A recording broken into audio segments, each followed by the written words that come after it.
Bismillahirrahmanirrahim. Assalamualaikum warahmatullahi wabarakatuh. Alhamdulillah. Hamdan mubarakan tayyiban nahmaduhu ta'ala wa nashkuruhu wa nuthni alaihi al-khaira kullah. Wassalatu wassalamu ala rasulillah wa ala alihi wa sahbihi amma ba'd. Alhamdulillah kita kembali di kajian kita. Semoga Allah memberikan ilmu yang bermanfaat dan sebelumnya mohon maaf atas keterlambatan ini. Kita masuk di surat baru yang sebelumnya kita telah menyelesaikan surat yang di atasnya. Kita masuk di surat Al-Balad.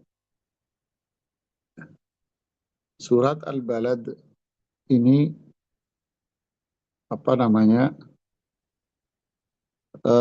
penamaannya sesuai dengan yang tercantum di ayat yang pertama, yaitu Al-Balad.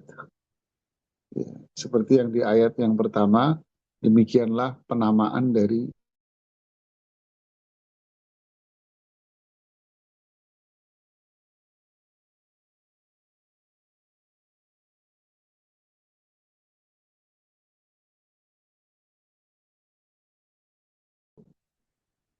kategori surat Al-Makkiyah, ya, yaitu surat yang diturunkan di kota Makkah sebelum Rasulullah Sallallahu Alaihi Wasallam hijrah ke Madinah.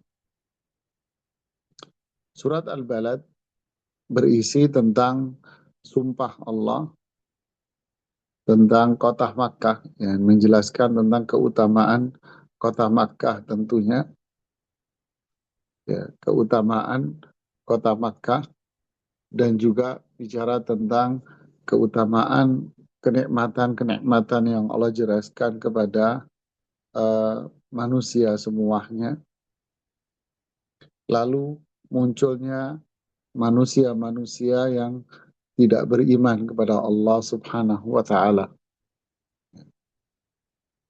Adapun pada ayat yang pertama, Allah Subhanahu wa Ta'ala berfirman, La uqsimu bihadzal balad.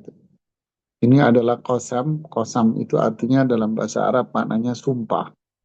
Jadi Allah bersumpah dengan makhluk-makhluknya seperti pada surat-surat yang terdahulu, di awal-awal surat terdahulu Allah bersumpah dengan makhluk-makhluknya.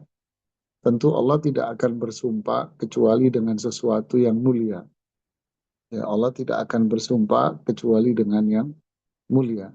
Di sini Allah Subhanahu wa Ta'ala bersumpah dengan hadzal balad, yaitu kota ini. Apa yang dimaksud dengan kota ini? Imam As-Sa'di rahimahullah ta'ala mengatakan yang dimaksud dengan al-balad di sini adalah yaitu al-balad al-amin, yaitu kota yang penuh dengan aman, keamanan, kenyamanan, ketentraman. Alladhi huwa Makkah al-Mukarramah, itu adalah Makkah yang dimuliakan oleh Allah Subhanahu wa Ta'ala. Afdhalul buldani 'alal itlaq, kota yang paling mulia secara keseluruhan, ya. Khususan waktu hululir Rasul SAW fiha, terutama di saat Rasulullah Sallallahu Alaihi Wasallam berada di sana. Artinya di sini Allah Subhanahu Wa Taala bersumpah dengan atas nama kota Makkah. Kenapa? Itu tadi, Allah tidak akan bersumpah kecuali dengan sesuatu yang mulia. Berarti menunjukkan yang pertama, kota Makkah adalah kota yang paling mulia. Ya, kota Makkah adalah kota yang paling mulia dari seluruh kota yang ada di dunia. Jadi kalau nanya manakah tempat yang paling mulia, kota yang paling mulia yaitu Makkah Al-Mukarramah. Makanya disebut Al-Mukarramah, yaitu yang dimuliakan oleh Allah Subhanahu wa Ta'ala. Yang kedua, kemuliaan kota Makkah ini terlebih lagi, lebih besar lagi di saat kapan? Di saat kedatangan Rasulullah Sallallahu Alaihi Wasallam di sana. Yaitu ini kembali kepada kisah penaklukan kota Makkah. yaitu kisah penaklukan kota Makkah eh, setelah ditinggal oleh Rasulullah SAW karena hijrah, dan itu perintah dari Allah Subhanahu wa Ta'ala. Setelah beliau hijrah meninggalkan kota Makkah, beliau tinggal di kota Madinah selama 8 tahun. Pada tahun ke-8, yaitu tepatnya di bulan Ramadan, beliau kembali menaklukkan kota Makkah dari kekuasaan orang-orang musyrik. Di sanalah Rasulullah SAW datang kembali ke kota Makkah dengan membawa kasih sayang. Seperti ucapan beliau Shallallahu Alaihi Wasallam, beliau mengatakan, sungguh kami datang ke kota ini dengan membawa kasih sayang. Tidak ada pertempuran kecuali hanya letupan-letupan sedikit karena perlawanan dari mereka pada kelompok sahabat yang dipimpin oleh Khalid ibn Walid. Adapun secara umum tidak ada pertempuran dan pertumpahan darah di sana seperti layaknya pertempuran-pertempuran yang lain. Nah, di saat kedatangan Rasulullah SAW di kota Makkah, itulah puncak kemuliaan kota Makkah. Di sanalah Rasulullah SAW mengatakan, Inna hadal balada harramahullah yauma khalaqas samawati wal ard. Sungguh kota ini adalah kota yang telah diharamkan oleh Allah sejak Allah menciptakan langit dan bumi. Subhanallah. Makanya disebut dengan nama kota haram. Ya kan? Kota haram. Maksudnya kota haram apa? Ya, kota diharamkan untuk melakukan segala yang dilarang oleh Allah Subhanahu wa taala di sana, dan akhirnya dosanya jadi berlipat-lipat, sebagaimana melakukan kebaikan dan ketaatan di sana juga berlipat-lipat pahalanya. Fahuwa haramun bihurmatillah, dan kota ini adalah kota yang haram, kota yang mulia, kota yang suci dari semua pelanggaran-pelanggaran dan kesalahan-kesalahan. Bihurmatillah, karena Allah yang menjaga kemuliaannya, ila yaumil qiyamah, sampai pada hari kiamat nanti. La yu'dad syajaratun wala yuhtala khala, tidak boleh pohonnya dicabut, ya. Tidak boleh pohonnya ditebang, tidak pula rumput-rumputnya dicabut. Wa innama ukhillat li sa'atan min naharin, tetapi dihalalkan untukku hanya sesaat saja. Di saat Rasulullah SAW datang, di situ dihalalkan untuk dilakukan perlawanan.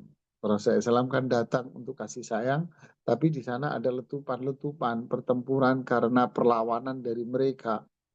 Nah, maka di situ ada sedikit terjadi pertempuran karena perlawanan itu. Nah, harusnya hukum aslinya kan tidak, tapi disitulah Allah menghalalkan untuk Rasulullah SAW di waktu itu saja, sesaat itu saja. Kemudian setelah itu waqad adat hurmatuhal yauma ka hurmatiha bil ams, dan setelah itu kembali kepada keharamannya seperti pada hari-hari yang lalu. Nah, makanya sejak saat itu kota ini disebut dengan kota yang haram, kota haram untuk dilakukan berbagai macam pelanggaran-pelanggaran syariat. Emang di semua tempat juga dilarang, cuman di sini lebih penekanannya untuk dilarang itu. Terutama dilarang untuk melakukan pembunuhan, kemudian pelanggaran-pelanggaran kriminalitas di sana, kemudian sampai pohon, rumput pun dilarang. Kalau di tempat yang lain kan pohon, rumput kan bebas, fasilitas umum bebas, kecuali dengan aturan yang ditetapkan oleh negara masing-masing. Tapi di sini Allah yang telah menentukan, Rasulullah SAW yang menentukan pengharamannya, sehingga memiliki nilai yang lebih. Begitu juga perbuatan baik di sana berlipat-lipat ganda. Ya, subhanallah. Sehingga ta'wi ilaihan nas, manusia semua akan pergi ke sana. Tahwi ilaihi qulubun nas, hati-hati manusia akan condong ke arah sana. Ya, kecenderungan manusia untuk datang ke Makkah, cukup tinggi, terutama mereka yang beriman tentunya di sini ya. Pada ayat yang kedua, Allah Subhanahu wa taala berfirman, wa anta khillum bihadzal balad, dan kamu lagi berada di kota ini. Wa anta khillum bihadzal balad, yakni kamu lagi ada di kota ini wahai Muhammad. Seperti yang kita kisahkan tadi bahwa Rasulullah SAW lagi ada di kota itu pada waktu penaklukan kota Makkah. Dan disitulah mereka orang-orang Makkah yang awalnya musyrik, mereka semua berbondong-bondong masuk Islam. Semua yang mereka masuk Islam. Idza jaa nasrullahi wal fath. Nah, ini al-fath. Wa ra'aitan nasa yadkhuluna fi dinillahi afwaja. Di saat itulah manusia masuk Islam berbondong-bondong karena banyak dari mereka itu menunggu kedatangan Rasulullah SAW. Mereka ada yang masuk Islamnya itu memang menunggu kedatangan Rasulullah SAW ke tengah-tengah mereka. Ya, di saat Rasulullah SAW memang datang di tengah-tengah mereka, semuanya masuk Islam, termasuk tokohnya yaitu Abu Sufyan dan istrinya yaitu Hindun. Subhanallah. Kemudian pada ayat yang ketiga, wa walidin wa ma walad. Dan Allah bersumpah di sini dengan ayah dan anaknya. Siapa di sini? Ya tentu para ulama tafsir akan berbeda pandangan. Di sini bersumpah terhadap ayah dan anak. Tapi Imam As-Sa'di cenderung menafsirkan, menguatkan pandangan di sini adalah Nabi Adam dan keturunannya. Lebih general beliau. Ya, ayah yaitu Nabi Adam, wa ma walad, dan siapapun yang dilahirkan yaitu anak-anak keturunannya. Kemudian pada ayat yang keempat, ini yang menarik, walaqad khalaqnal insana fi kabad. Ini muqsam alaih. Ini jawaban dari qasam. Kalau dalam bahasa Arab itu ketika kita bersumpah mesti ada inti dari perbuatan itu. Umpama kita mengatakan wallahi. Oke, terus mau ngapain? Nah, kan ada kelanjutannya. Itu namanya jawaban dari sumpahnya dia. Ya, jawaban dari sumpahnya dia dalam bahasa Arab disebut jawabul qasam. Ya kan? Jadi wallahi mau ngapain, mau apa gitu kan ya. Nah, itu. Jadi inilah Allah bersumpah dengan Makkah. Terus berkaitan dengan apa? Berkaitan dengan ayat yang keempat ini. Jadi Allah bersumpah dengan kota Makkah berkaitan dengan yang keempat ini. Ini endingnya. Yaitu laqad khalaqnal insana fi kabad. Sungguh kami yaitu Allah menciptakan manusia dalam kondisi kabad. Apa maknanya kabad di sini? Nah, Imam As-Sa'di mengatakan yahtamil dimungkinkan maknanya adalah annal murada bidzalik, maknanya adalah ma yukabiduhu wa yuqasihi minasyada'idi fid dunya, yaitu segala bentuk kesulitan-kesulitan yang dihadapi oleh manusia di dunia. Wa fil barzakh, begitu juga kesulitan-kesulitan di alam kubur.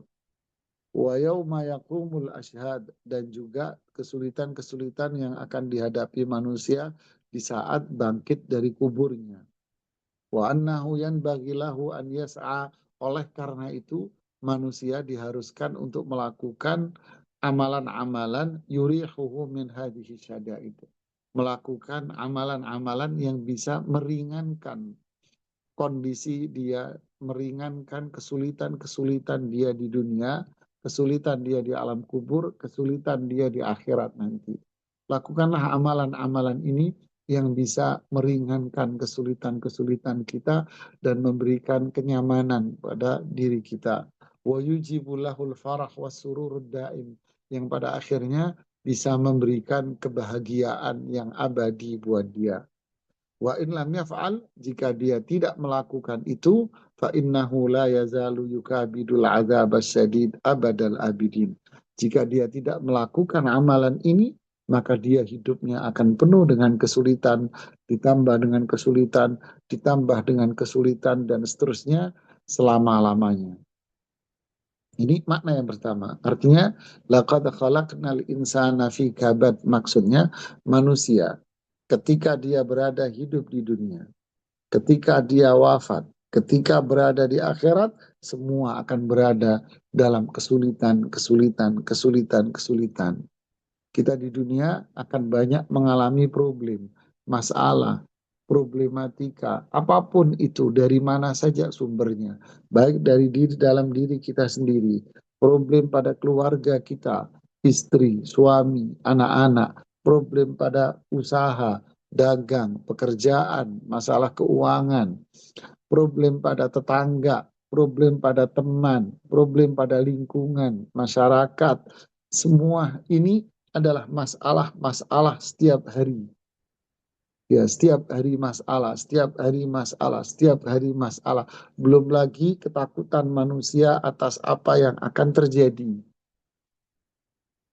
Makanya di sini dia diharuskan untuk melakukan satu perbuatan yang menjadikan dia tidak lagi mengalami kesulitan-kesulitan ini. Justru dia akan merasa nyaman. Kesulitan ada, tetapi karena dia berbuat perbuatan ini, maka kesulitan ini akhirnya tidak ada artinya bagi dia. Subhanallah ya. Karena dia melakukan perbuatan ini, maka kesulitan-kesulitan itu akan sirna. Bukan berarti kesulitannya tidak ada sama sekali, tidak. Kesulitan itu akan tetap ada. Setiap hari akan ada, setiap hari ada, setiap hari ada. Bisa jadi semakin besar, semakin besar, semakin besar, bisa jadi. Begitu juga di padang mahsyar, di kuburan nanti. Begitu juga di akhirat nanti. Lebih besar lagi problemanya. Lebih besar lagi kesulitannya. Tetapi ketika dia melakukan perbuatan ini, maka semuanya itu akan terasa ringan dan indah. Dan dia pada akhirnya akan mendapatkan kebahagiaan yang luar biasa. Nah, bisa juga memiliki makna yang kedua, kata beliau di ayat ini, yaitu laqad khalaqnal insana fi ahsani taqwim. Jadi kabat di sini adalah bentuk penciptaan yang sempurna. Jadi sungguh kami ciptakan manusia dalam bentuk yang sempurna. Wa aqwami khilqah, fisik yang sempurna. Muqaddar ala tasarif wal a'mal syadida. Dia akan mampu melakukan perbuatan-perbuatan dan aktivitas-aktivitas yang sulit sekalipun. Agak berbeda sama yang tadi. Wa ma'adzalik fa innahu lam yashkurillah. Walaupun walaupun demikian manusia tetap tidak bersyukur kepada Allah Subhanahu wa taala ala hadhihi ni'mal 'azimah, atas nikmat yang besar ini. Bal batara bil afiyati wa tajabbar ala khaliqi, bahkan dia sombong atas kebaikan dan keselamatan itu dan sombong terhadap zat yang menciptakannya. Fahasiba bijahlihi wa dhulmi anna hadhil hala satadum lahu. Dan bahkan dia mengira dengan kejahilan dan kezaliman dia bahwa kondisi dia yang nyaman ini akan terus ada pada dirinya. Wa anna sultana tasarrufihi la yanazil, bahwa kemampuan dia dalam mengendalikan dan mengatur kehidupannya itu tidak akan sirna dari dirinya. Maksud makna yang kedua ini bahwa Allah Subhanahu wa taala menciptakan manusia dengan fisik yang sempurna. Dan juga Allah menciptakan manusia dengan kondisi dan kemampuan yang luar biasa untuk menjalani berbagai macam kesulitan-kesulitan dan problematika. Jadi Allah tetapkan pada dia bahwa dia mampu menghadapi masalah-masalah itu. Siapa yang memberikan kemampuan ini? Allah Subhanahu wa taala. Allah tetapkan pada dia bahwa dia memiliki kemampuan untuk menyelesaikan problema dia. Yang ini memberikan makna bahwa problem itu ada, masalah itu ada, musibah itu ada, tapi Allah yang menjadikan dia mampu menghadapi semua permasalahan-permasalahan ini dengan baik. Dan Allah yang memberikan kenikmatan-kenikmatan kepada dia semua agar dia nyaman dalam kehidupan ini dan tidak mengalami banyak kesulitan. Tetapi apa endingnya? Tetapi inilah yang namanya air susu dibalas air tuba. Ya, inilah yang namanya madu dibalas dengan jamu pahit. Jadi akhirnya manusia malah melupakan zat yang telah memberikan banyak kebaikan kepada dia, melupakan zat yang telah memberikan banyak kenikmatan kepada dia. Manusia malah lupa daratan, lupa dengan daratan, bahkan dia lupa dengan yang di langit sekalipun. Dia menganggap bahwa semua yang terjadi itu murni karena kemampuan dirinya, murni karena power yang ada pada dirinya, murni karena ilmu yang dia miliki, murni karena usaha dia, dan dia. Sehingga dia menjadi sombong, lupa daratan, sombong kepada Allah Subhanahu wa taala, sombong melupakan kenikmatan Allah, dia tidak bersyukur, tidak mau taat kepada Allah Subhanahu wa taala, bahkan dia beranggapan bahwa kondisi dia yang seperti itu akan berlangsung seterusnya walaupun dia sudah wafat nanti dia akan bahagia. Makanya bahasa mereka selamat hidup bahagia di alam baka. Nah, ini dua penafsiran dari ayat ini. Jadi penafsiran yang pertama maknanya adalah bahwa manusia akan mengalami banyak kesulitan-kesulitan dalam kehidupan ini. Jika dia tidak melakukan perbuatan ini, maka hidupnya sudah jatuh ketimpa tangga, temboknya rubuh, dipatok ular, terus digigit ikan terus digigit buaya lagi, sekalian mati dia sudah. Stres, tertekan hidupnya karena dia tidak mau melakukan amalan ini. Tapi kalau dia melakukan amalan ini, maka kesulitan yang datang akan lewat. Kesulitan akan datang, akan lewat, sehingga hidupnya nyaman, tentram, penuh kebahagiaan karena dia melakukan perbuatan itu. Makna yang kedua adalah Allah yang memberikan kemampuan bagi dia untuk menyelesaikan berbagai macam permasalahan dengan berbagai kenikmatan yang Allah berikan. Tapi manusia melupakan Allah dan dia kufur dan menganggap dirinya lah yang hebat dengan kemampuan berpikir karena kejahilan dia. Dia tidak bersyukur, malah kufur kepada Allah Subhanahu wa taala. Laqad khalaqnal insana fi kabad. Manusia diciptakan dalam kondisi sulit, manusia diciptakan dalam penuh permasalahan, tapi dia merasa dirinya lah yang paling hebat, dia melupakan Allah, tidak mau beramal, tidak mau berbuat kebaikan, tidak mensyukuri Allah Subhanahu wa taala. Justru disinilah hidupnya semakin sulit, semakin sulit. Itu endingnya. Dari makna dari ayat ini. Begitulah jemaah, memang hidup ini tak lepas dari yang namanya musibah dan masalah. Jadi tidak ada orang hidup tanpa masalah, tidak ada. Semua orang hidup pasti masalah. Ya kan? Innama amwalukum wa auladukum fitnah. Ya. Harta-harta kalian yang kalian miliki, keluarga yang kalian miliki, semuanya itu fitnah, ujian, cobaan. Inna min azwajikum wa inna min amwalikum wa azwajikum aduwallakum, bahkan sampai pada satu tingkatan bahwa pasangan kalian dan harta kalian itu, anak-anak kalian bisa jadi musuh buat kalian semua. Maksudnya musuh apa? Bisa mencegah, menghalangi kalian dari apa? Dari zat yang telah memberikan nikmat ini tadi. Lupa daratan yang tadi itu. Lupa kalau semua itu Allah yang memberikan. Ya. Akhirnya semua jadi bumerang, jadi senjata makan tuan yang akhirnya membinasakan dirinya sendiri yang dia anggap itu adalah jerih payah dia, padahal tidak. Inilah jemaah, hidup ini fitnah. Alladzi khalaqal mauta wal hayah. Allah yang menciptakan hidup dan mati, dan Allah ingin menguji siapa yang paling baik di antara kita. Inilah. Jadi kalau ada orang mengklaim bahwa hidup saya nyaman-nyaman aja, hidup saya tenang-tenang aja, alhamdulillah, ini kamuflase aja kan, untuk menutupi tekanan batin dia ngomong seperti itu. Padahal justru orang yang ngomong seperti ini malah tekanannya lebih besar. Ya. Lalu apa solusi dari kesulitan-kesulitan itu? Sebelum itu meninggal. Kadang orang stres, ada yang bunuh diri. Dia menganggap dengan bunuh diri dia selesai dari masalah. Padahal di alam kubur masalahnya jauh lebih berat daripada di kehidupan dunia.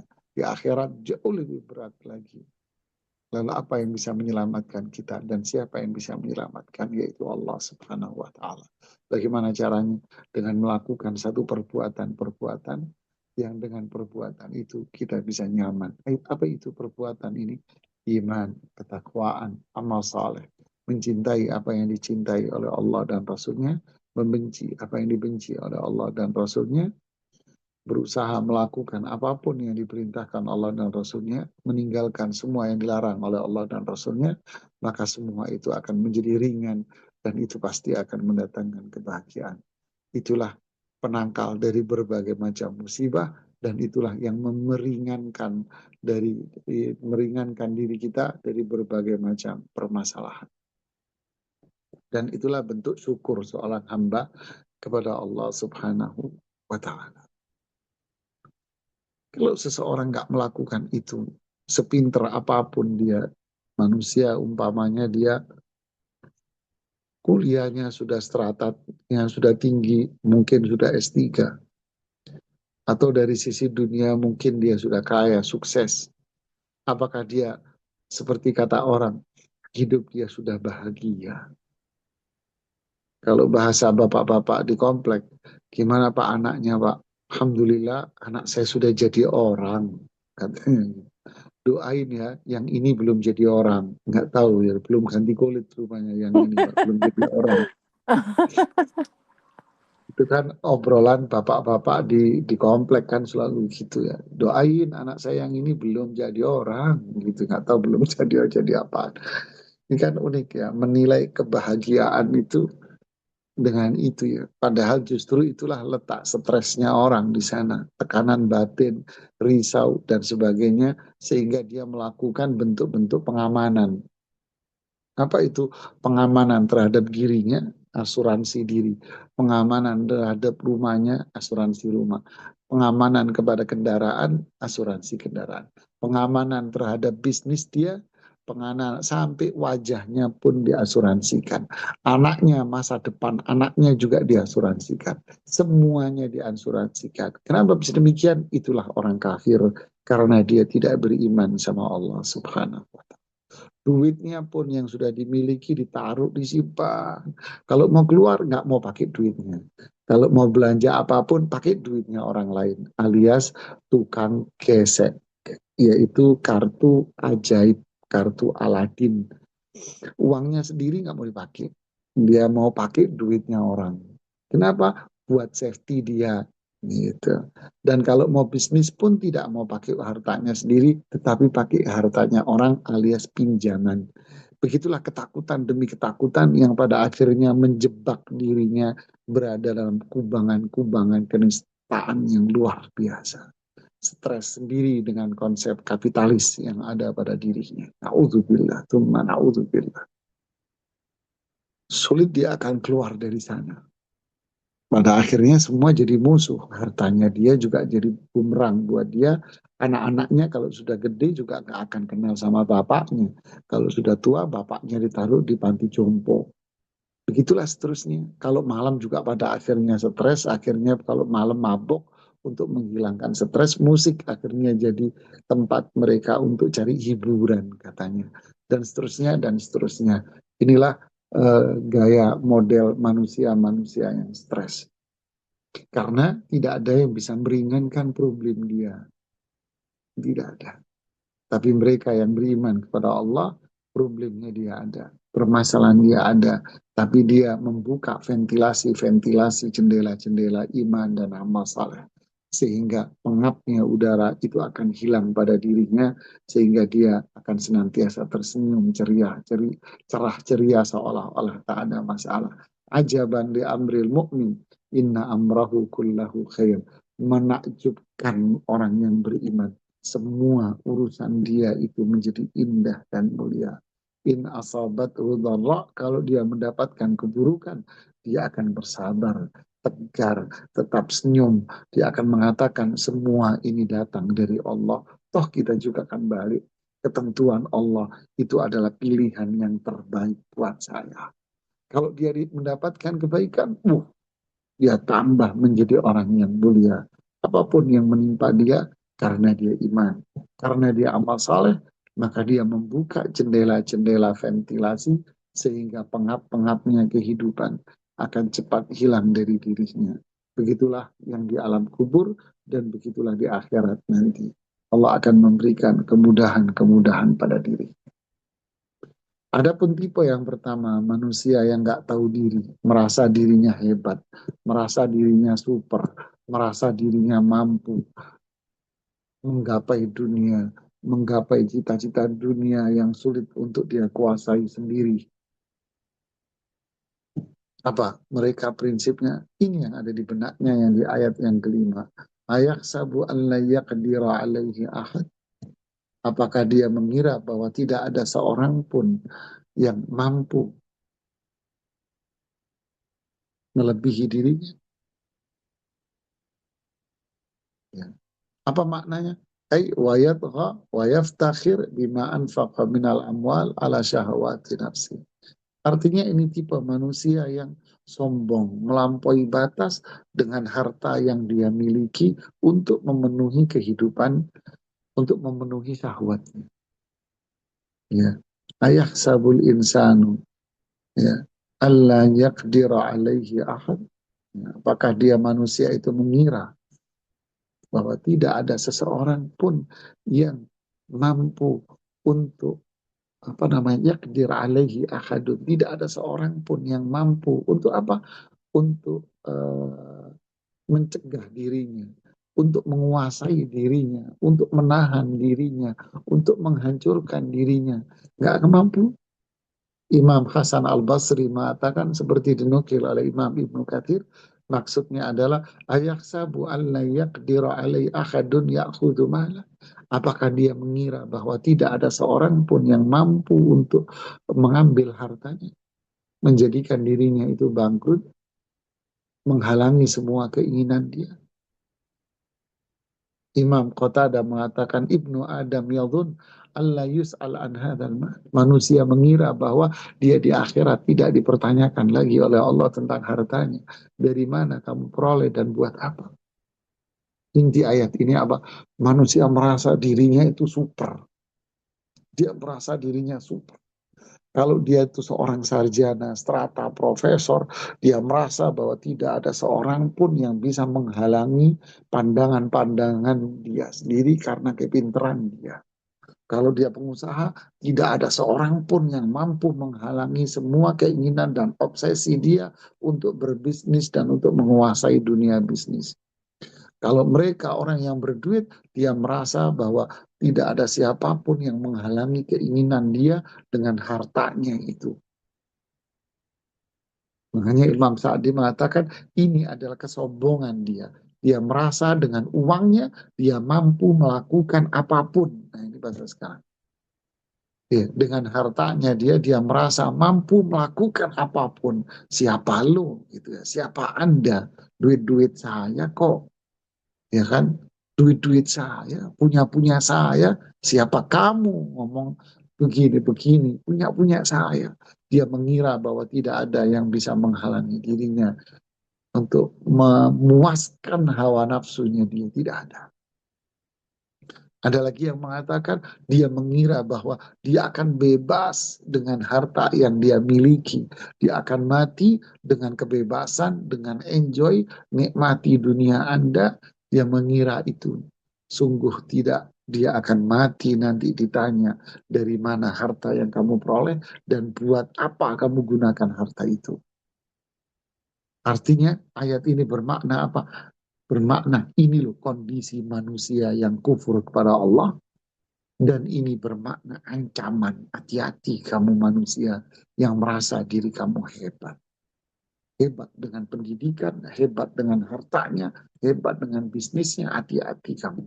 Walaupun Anda merasa diri Anda hebat, tidak ada yang mampu menghalanginya menurut Anda, ingat itu kan perasaan Anda saja. Orang bilang, jangan jadi katak dalam tempurung. Ya. Si katak merasa dirinya paling kuat karena dia berada di dalam sebuah tempurung. Dia lupa bahwa tempurungnya bisa digigit dengan mudah oleh binatang yang lainnya. Begitulah. Si buaya merasa dirinya dia raja di air. Dia lupa bahwa dia bisa menjadi santapan makanan. bagi binatang yang lainnya. Begitulah seterusnya. Dia merasa dirinya paling hebat. Jadi inilah manusia yang kufur, ini manusia yang lupa, disebut daratan. Jadi tak ada iman, tidak kenal Allah, yang dia lihat hanya dirinya sendiri. Akhirnya Allah mengancam ini pada diri orang-orang yang seperti ini. Makanya di antara doa yang mulia apa? Allahumma rahmataka narju. Ya. Fala takilni ila nafsi tarfata'in wa aslih li sya'ni kullah. Ya Allah, hanya rahmatmu yang aku harapkan. Jangan serahkan semua urusanku pada diriku. Perbaikilah semua urusanku. Doa di pagi dan sore hari. Ya Hayyu ya Qayyum. Bi rahmatika astaghith. Aslih li sya'ni kullah. Wala takilni ila nafsi tarfata'in. Ya Hayyu ya Qayyum. Wahai Zat yang maha hidup. Wahai Zat yang mengurusi semuanya dengan zatnya, dengan sendiri. Bi rahmatika nastaghith. Birahmatika astaghith. Dengan rahmatmu aku memohon pertolongan. Aslih li sya'ni kullah. Perbaiki semua urusanku. Engkau yang mengatur. Engkau yang memperbaiki. Engkau yang memberikan kemudahan semuanya. Fala takilni ila nafsi ta'ala. Jangan serahkan semuanya kepada diriku. Walaupun hanya sekejap saja jangan. Nanti jadi sombong, belagu, ego. Ini bencana ketika manusia merasa dirinya ini super. Akhirnya dia bilang apa? Yaqulu ahlaktu malan lubada. Yaqul, dia mengatakan, aku sudah banyak menghabiskan harta. Aku akan gunakan hartaku untuk ini. Aku akan pakai hartaku untuk ini dan untuk itu. Ya. Sombong yang mulai muncul di manusia. Ya. Kathiran ba'duhu fawqa ba'd. Dia sudah belanjakan hartanya yang banyak. Wasammallahu al-infaq fi syahawati wal ma'asi ihlakan. Lihat. Ini lihat kalimat ini. Di ayat ini. Yaqul, dia mengatakan, siapa? Manusia yang sombong merasa hebat tadi. Dia mengatakan ahlaktu. Maksudnya ahlaktu di sini apa? Aku sudah membelanjakan hartaku yang banyak untuk apa? Untuk kebaikan diriku, untuk safety, untuk keamanan, untuk ini. Biar hidupku nyaman, biar esok aku semakin nyaman dan sebagainya.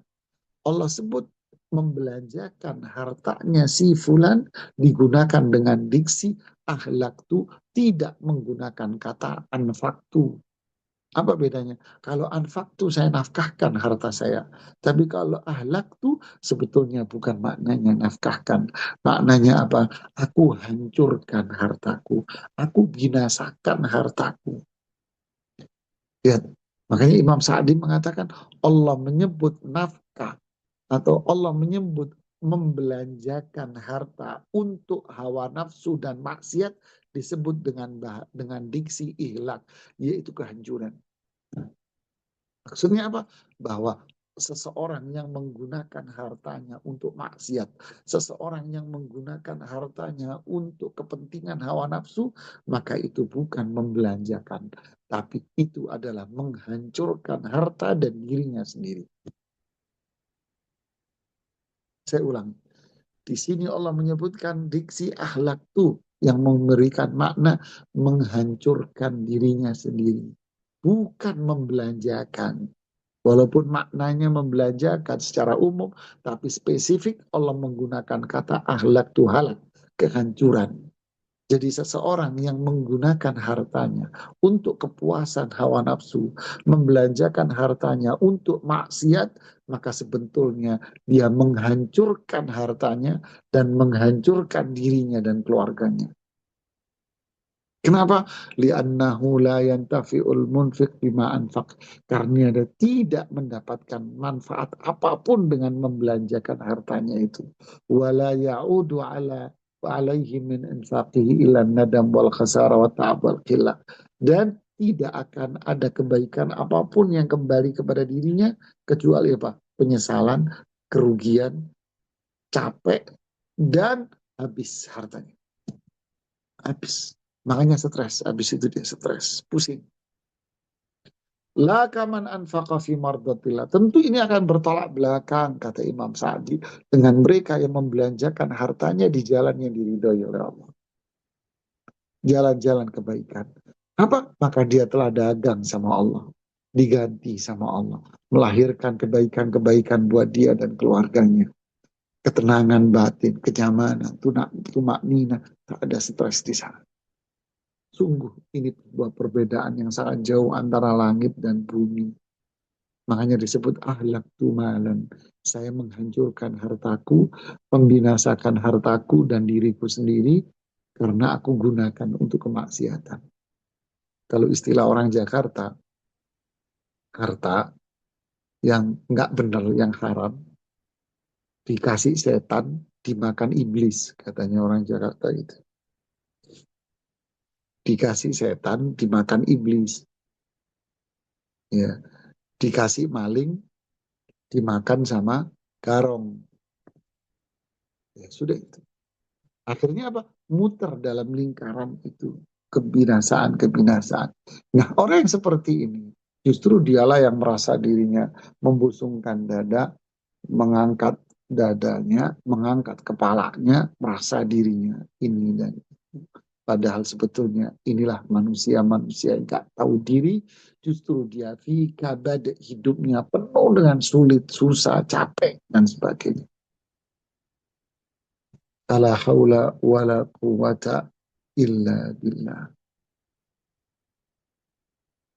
Makanya kita dianjurkan untuk apa? Diperintahkan untuk lakukan iman, amal saleh, ketaatan. Agar hidup ini penuh dengan keberkahan, kebaikan. Ilmu, ketaatan kita kepada Allah. Berbuat baik dengan sesama. Inilah yang menjadikan hidup ini indah. Hidup ini nyaman. Musibah ada, kesulitan ada. Tapi dengan iman dan takwa dan berbuat kebaikan, semua akan indah. Semua akan mulia. Dan di alam kubur akan menjadikan kenikmatan. Di akhirat akan kemudahan menuju surga Allah. Semoga kita menjadi bagian orang-orang yang seperti ini. Barakallahu fikum. Kita lanjutkan nanti di ayat yang berikutnya. Tafadhal, silahkan kalau ada pertanyaan-pertanyaan yang ingin disampaikan. Baik, inilah sutra atas materi yang sudah disampaikan pada malam hari ini. Kami silakan pada jemaah yang hendak bertanya bisa bertanya secara langsung dengan raise hand terlebih dahulu atau menuliskan pertanyaan di kolom chat. Insya Allah nanti akan kami bacakan. Lalu pada jemaah bisa memanfaatkan waktu untuk bertanya.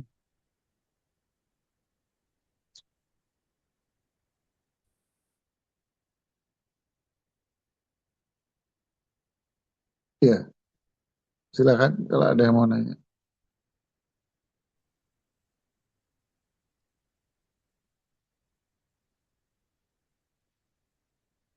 Ya Ustadz, jazakumullahu khairan Ustadz atas materinya.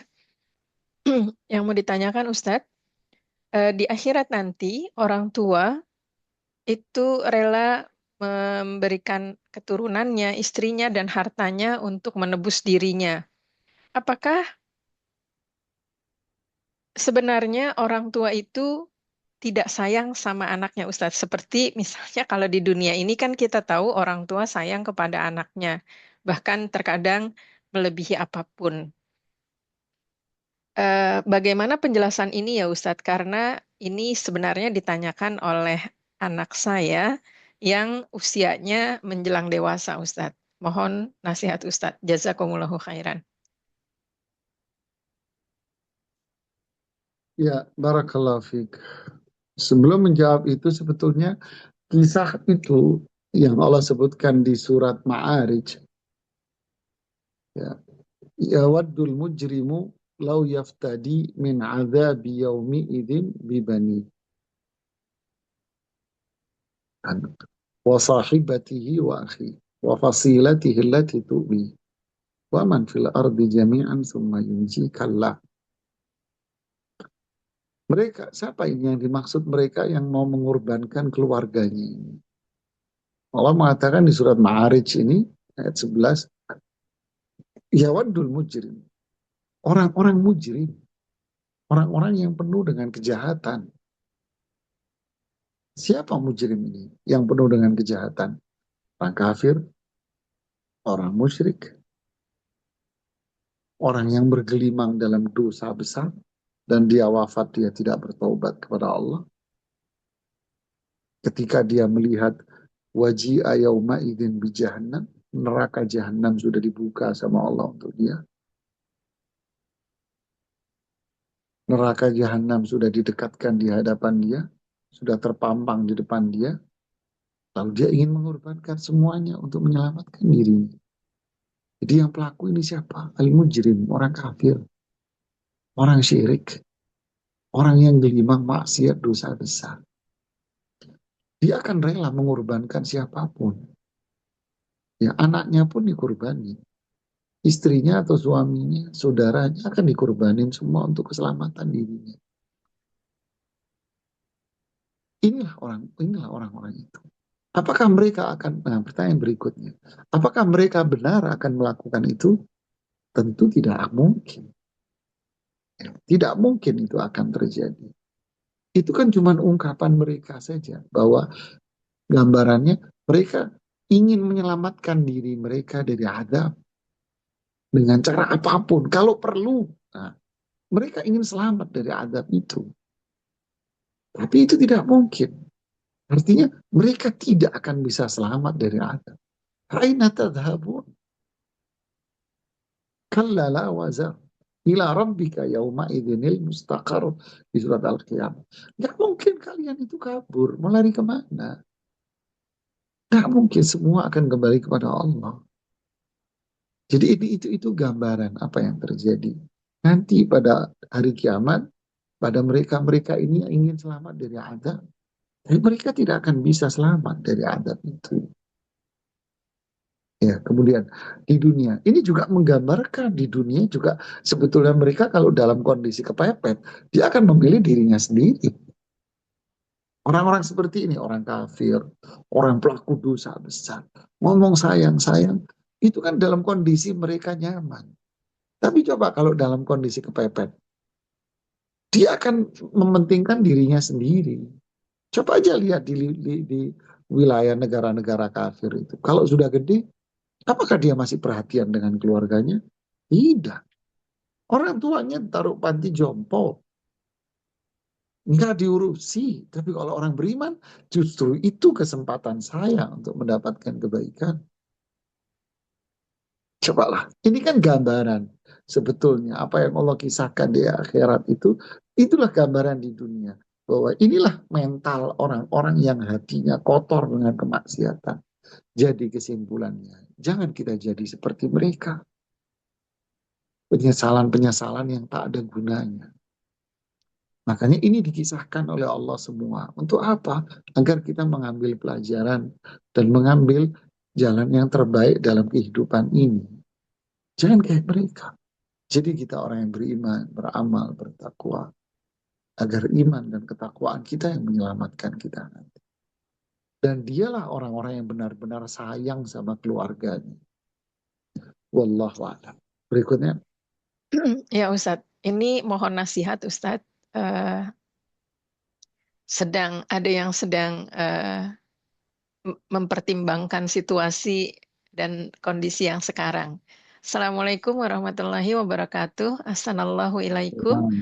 Ustadz, mohon pertimbangan dan nasihatnya apabila seseorang dia ini sendiri Ustadz dan usianya sudah cukup di sini disebut golden age Ustadz, berarti sudah di atas 50-an.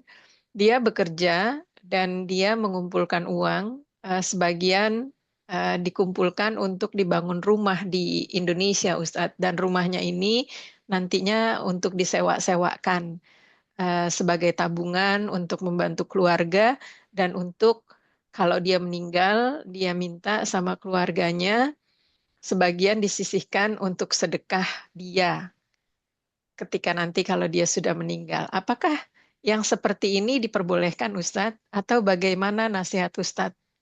Dia ada di luar negeri Ustadz. Jazakumullahu khairan. Ya, semoga saya nggak salah tangkap dari apa yang diinginkan. Ya, fokusnya kan ini pertanyaannya, boleh nggak dia menabung untuk membuat investasi-investasi yang bisa memberikan keuntungan bagi dia sekarang dan memberikan keuntungan bagi dia untuk setelah dia wafat. Ya, Ustadz. Tentu ini adalah amal saleh bagi dia. Sebagaimana hadis Rasulullah SAW, khairu ma yakhliful mar'u min ba'di mauti, sebaik-baik apa yang ditinggalkan oleh seseorang setelah dia wafat nanti itu apa? Yaitu sedekah jariyah itu. Bangun sumur, mushaf, dan sebagainya, dan sebagainya. Ini kan contoh-contoh kasus yang disampaikan oleh Rasulullah SAW. Intinya adalah amalan-amalan jariyah, sedekah-sedekah yang dia berikan. Ini adalah amal saleh. Cuman kalau skema yang beliau sampaikan, si penanya, bahwa beliau bangun rumah, dikontrakin, kemudian nanti kalau meninggal, minta disisihkan sebagian. Kalau skemanya seperti ini, jika dia hanya menyampaikan secara tertulis, secara lisan saja, maka ini seringkali dilupakan. Ini kasus yang banyak terjadi di masyarakat. Dilupakan oleh keluarganya. Apalagi beliau itu tadi dikatakan sendiri. Berarti kan nanti bakal ahli warisnya itu saudara-saudara kandungnya. Bisa jadi juga masuk keponakan. Nah, di sini seringkali ini ditinggalkan. Karena Anda lisan. Yang kedua, maka apa solusinya? Kalau Anda bikin tertulis, wasiat tertulis, notaris. Nah, maka ini bisa. Tapi itu pun hanya dibatasi hanya sepertiga saja. Sepertiga. Itu pun kalau keluarganya orang baik-baik semuanya, akan dilakukan sepertiga. Diambil sepertiga untuk disedekahkan. Ya, diambil sepertiga untuk disedekahkan. Kalau keluarganya baik-baik. Kalau enggak, dia akan terima. Oh, ini ada wasiat notaris. Oh ya udah kami sedekahin. Berapa yang dikeluarkan? Yang dikeluarin suka-sukanya mereka. Saya bukan menyampaikan untuk nakut-nakutin, tapi ini realita yang sering saya ditanya tentang masalah ini. Ya, seringkali suka-sukanya aja. Jadi yang ketiga, apa idealnya? Kalau Anda mau ideal, mau keren, mau sempurna, lakukan dari sekarang. Dari sekarang Anda investasi wakaf akhirat. Berupa apa? Banyak macamnya. Bisa bangun masjid, bisa bangun tempat apa namanya, tempat belajar di pesantren atau tempat orang belajar Al-Quran. Anda membangun fasilitasnya di situ, lalu Anda serahkan ke mereka, di situ Anda mendapatkan utuh 100%. Nah, silahkan mana yang Anda pilih. Kalau mau dengan skema Anda, buatkan wasiat tertulis. Jangan lisan, lisan hilang. Bikin tertulis dan siapa yang buat notaris, sahkan di notaris di sini. Lalu setelah itu serahkan ke keluarga Anda buat pegangan. Atau Anda membuat seutuhnya dari sekarang, kasih ke lembaga yang Anda yakinnya, Anda percaya untuk membuatkan wakaf-wakaf jariah pada Anda. Wallahu a'lam. Jazakumullah khairan Ustadz. Masya Allah. Boleh satu lagi Ustadz? Boleh silahkan. Ya, satu lagi ini juga mohon pertimbangan dan nasihat Ustadz. Assalamualaikum warahmatullahi wabarakatuh. Ustadz, saya tinggal di Amerika dan sekarang saya tinggal sendirian Ustadz. Saya bekerja untuk menghidupi saya dan saya ingin menyimpan sebagian uang dan nantinya saya ingin pensiun di Indonesia. Dan sekarang usia saya sebenarnya juga cukup akan memasuki usia pensiun. Dan saya berencana untuk stay dulu, tinggal dulu, bekerja dulu di sini sebelum nantinya pulang. Apa yang bisa Ustadz nasihatkan? Apakah saya harus pulang karena saya tidak punya siapa-siapa atau saya bisa bekerja dulu nanti baru pulangnya Ustadz? Jazakumullahu khairan atas nasihat Ustadz. Masya Allah. Barakallahu fiqh. Kalau saya pribadi lebih menyarankan tinggal di negara Yang seperti itu tentu bagi orang yang sendiri tidak akan nyaman. Maka saran saya, selesai dari pekerjaan Anda, baliklah ke tempat asli Anda. Di sana banyak saudara-saudara Anda, banyak saudara kandung Anda, banyak ponakan-ponakan Anda yang akan menyayangi Anda. Dan banyak pula teman-teman Anda yang pasti akan dekat dengan Anda dan sayang. Dan disitulah tempat kita. Dan di situ paling tidak terminimalisir keburukan-keburukan yang bisa mempengaruhi Anda di masa usia tua. Bisa nikmat. Ini pandangan saya yang tidak tahu kondisi di sana. Tapi paling tidak tempat tinggal dengan keluarga itu pasti akan lebih enak. Ya. Kalau Rasulullah SAW selalu bilang sama sahabat yang yang tinggal sementara di kota, pasti beliau akan selalu mengatakan, pulanglah, temuilah orang tuamu. Nah, ini kan orang tua sudah tidak ada, berarti kan temuilah keluarga Anda. Di sana akan nyaman daripada Anda hidup sendiri. Orang bilang sebatang kara. Ya ini hanya sebatas masukan dari saya. Barakallahu fiik. Ya Ustaz, Masya Allah. Jazakumullahu khairan Ustaz.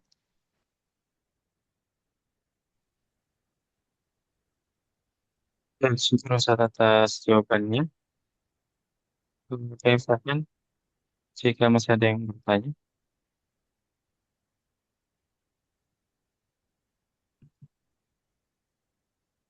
Ada pertanyaan masuk melalui kolom chat, boleh dibacakan Ustaz? Silakan.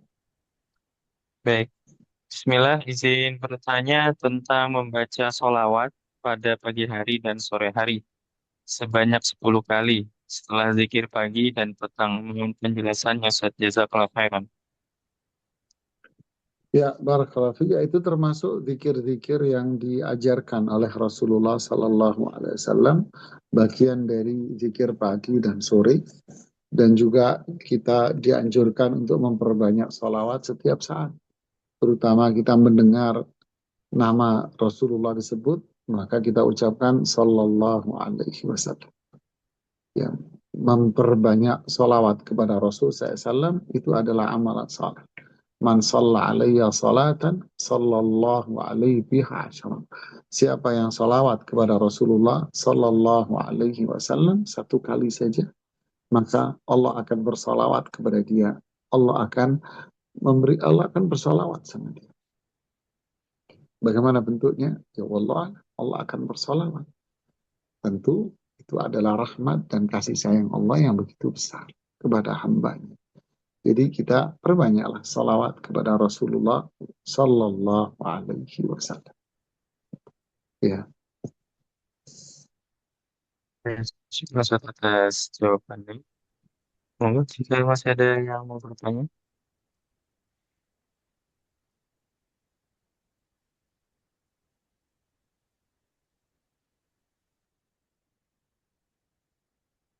Sepertinya sudah tidak ada Ustaz. Kita ya. cukupkan Ustaz. Jika tidak ada, kita cukupkan sampai di sini. Semoga bermanfaat buat kita semuanya. Mohon maaf atas kekurangan dari diri saya sendiri atau kesalahan dari diri saya sendiri. Subhanakallahumma bihamdik. Asyhadu an la ilaha illa anta. Astaghfiruka wa atubu ilaik. Assalamualaikum warahmatullahi wabarakatuh.